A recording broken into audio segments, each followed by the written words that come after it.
ask you a question first. Green development's the new era. What does that mean to you? Why? Well, I think it should be just a signal for the fact that we have to take our ecological impact much more seriously. And that is, what does the way that we build or develop, what does that impact in terms of air, water, soil, and other species? To me, that's the thing that we have to begin to ask. And cost. The problem we face is that the cost, if clean energy or green energy has to always justify itself as being competitive, I think it's really at a disadvantage. Clean energy should be the way we have to do everything, and clean tech should be the only way. It's kind of like right now we say organic food, and it's more expensive. Organic food should be the way all food is. And we've got it kind of mixed around now. So to me, clean tech is the way we should be acting completely. And Sarika, looking at it from the ocean's perspective, how can you correlate with green developments and construction? Yeah, well, I think it's very fundamental for builders and construction when we talk about oceans, especially when we are somewhere coastal, like the city of Vancouver. If you look around, a lot of the big buildings are right downtown, right by the water, and those are coveted areas to live in and to build. But the reality is our waters are warming and our sea levels are rising. So what is that going to mean for developers? What is that going to mean for new buildings? Where are they going to go? And these things are already being asked by developers around the world, places like Miami, India, because people are being affected by climate change. And so originally we think, oh, climate change, what has that got to do with the developer? It has everything to do with developers. But I think the thing you brought out in your talk that's really important, the big gyres of plastic in the ocean, most people have no idea that the way they live ultimately is ending up in the ocean and creating these huge problems. Mm-hmm. We've got to be much more sensitive about, the way that we throw stuff away. Yeah, and one of the reasons for this, of course, when it comes to oceans is because you look out onto the water and you can't really see those changes. So if you were to be able to go underneath and see the fish that are dying or the whales that are disappearing, you would think about these things a lot differently. If you saw the sea lions with plastic around their necks and the birds that are suffocating because they're swallowing all these plastics, I think that would change our minds a lot. But yeah, oceans are downstream of everything, and what we throw away on land will eventually make its way into the sea. I think coming from a construction economist is sort of another title of quantity surveyor.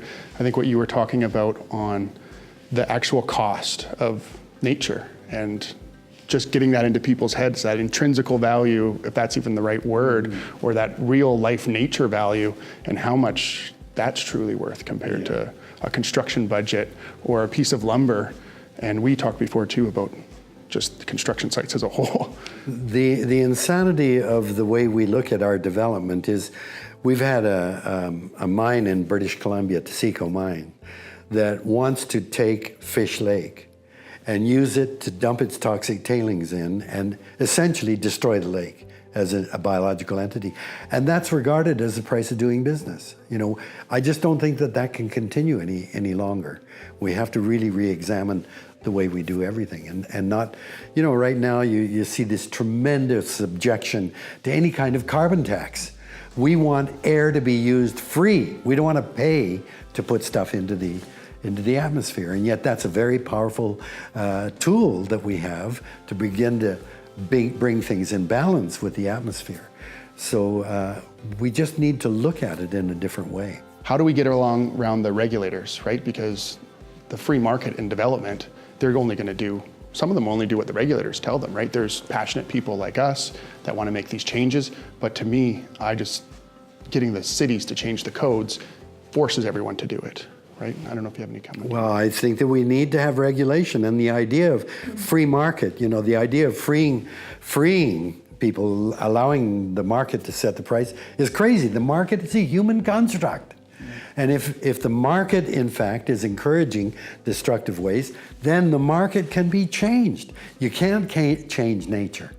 We constantly are asking nature, oh, the economy's in trouble. Okay, you can pollute more and we'll just, let it wash out to sea. And yeah, you can cut down more trees, even though it's beyond the capacity of the forest to regenerate itself, because we got to serve the economy. We keep asking nature to pay the price rather than saying, there's something funny about this economy and we got to change it.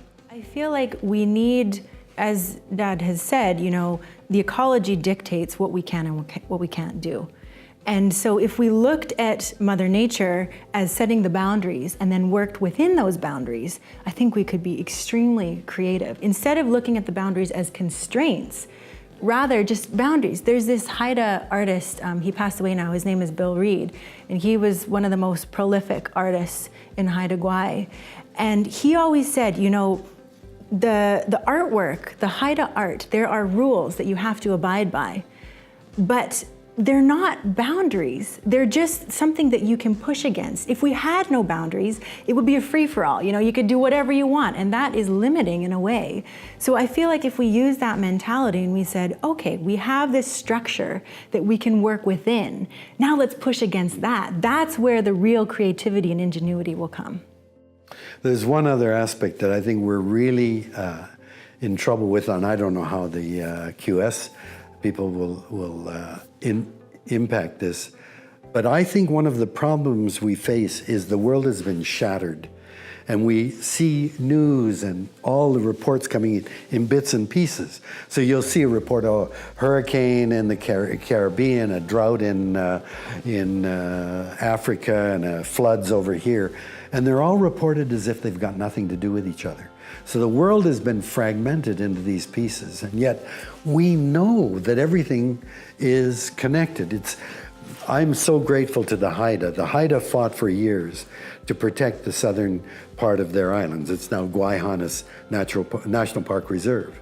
And as soon as they got the park, they said, look, this isn't separate from the oceans. Just because you mark off the land and say this is a park, the ocean is an integral part of the forest. They're completely interlinked. We want the boundaries extended out to the ocean floor. And they fought and fought. And 10 years after that, Jim Prentice was the Minister of the Environment. He said, okay, we declare Guayhanas is now out 10 kilometers to the ocean floor, right around the park. And that was to say everything is connected. And we've got to see that. With oceans, we don't see how fundamentally connected we are to them and how much we depend on them. And the tragedy is really that we are learning about this stuff as it's disappearing. And I've been so fortunate that I've been able to witness some of these reefs in my lifetime, things that my kids won't be able to see. But at the same time, while these tragedies are happening, we're also finding out that oceans and other ecological systems are more resilient than we've been giving them credit for, and this is incredibly hopeful. So I don't think we can say, oh, all coral reefs are hooped in 40 years, so there's nothing we can do. What nature is showing us is that it can bounce back a lot better than we're predicting. And we don't yet know all the pieces. So we have seen that some coral reefs around the world are coming back earlier than we thought, and we don't really know why. So I think right now we know enough to say what we can't do, and that's continue to spew out all these emissions. But at the same time, acknowledge that we don't have all the answers and that some things will surprise us and that Mother Nature is very strong. So just try to help her along on this journey that we're part of. So in conclusion, what's the future for buildings that you see that we can do? And we've already talked about the green roofs, if you will, or the garden roofs, which we're taking on, but what other thing could you see? I think it would be really cool if we looked to nature and said, okay, what are some of the natural systems that we live in nature that we could kind of mimic? And so this is a whole thing called biomimicry. I don't know if you've heard of it, but basically builders and entrepreneurs and different people look to nature and say, what are they doing that we can emulate? And so, you think about solar panels and how they could pretend or mimic a sunflower, and you know how the flowers will move as the sun moves, and that's what solar panels can do as well. And so there's different ways to look at the world and And nature has done it so well and so effortlessly for so many years. I think that would be a very effective way to continue building. Biomimicry is a very exciting concept. In France, they're building 1,000 kilometers of superhighway in which the highway itself is a giant a solar cell. And so they're going to generate from that 1,000 kilometers of highway, they're going to generate enough to power hundreds of thousands of homes. And again, that's just copying what nature does. Wherever there's sunlight, you're going to get green things jumping in and saying, I want some of that. You know, I look to a time when we've got plastic sheets basically that they're transparent, that you can just wrap buildings in. Every surface will be able to absorb whatever sunlight you get.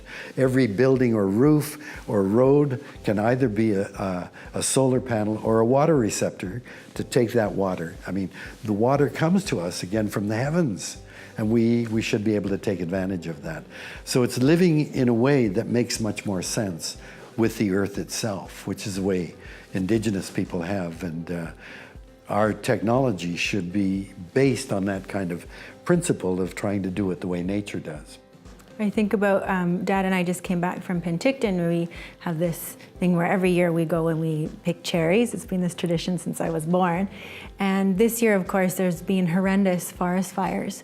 And I couldn't help but think, you know, it was 37 degrees and we're walking along in the streets and it's all paved. It's all pavement, and it is so hot on the pavement. And then there's no trees, but when you do find a tree, you go under and the shade offers instant relief. And then you just think about this whole system, right? It's kind of like a desert ecosystem that we're turning hotter and hotter, and we don't make the connection with the forest fires and all this. So it really is about just looking at the bigger picture and trying to think, okay, what is the natural state of these ecosystems and how can we get back there?